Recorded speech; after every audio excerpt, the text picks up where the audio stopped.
రక్షాబంధన్ భారతీయ సంప్రదాయంలో ఒక ప్రత్యేక పండుగ. పురాతన కాలం నుండి రక్షాబంధన్ గురించిన ఎన్నో పురాణ కథలు వినిపిస్తూ ఉంటాయి.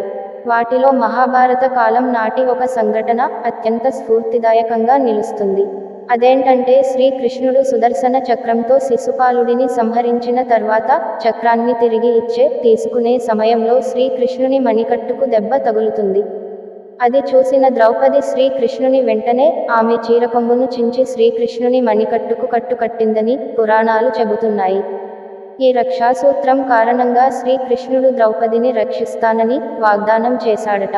మారుతున్న కాలంతో పాటు రక్షాబంధన్ పండుగ కూడా చాలా మారిపోయింది. ఇంటి కోడలికి రాఖీ కట్టే సంప్రదాయం. పురాణాల కాలం నుంచి అన్నదమ్ములకు రాఖీ కట్టే సాంప్రదాయం వస్తుంది.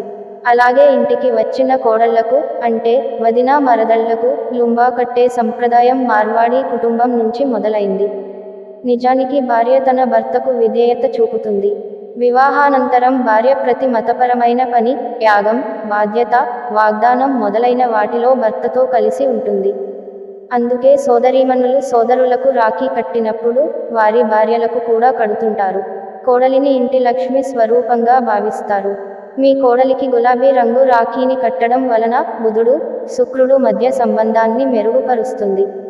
ఇది ఆనందం, శ్రేయస్సును కలిగిస్తుంది. ఇలాంటి ఇంట్రెస్టింగ్ వీడియోల కోసం మన ఛానల్ని సబ్స్క్రైబ్ చేసుకోండి. Thank you.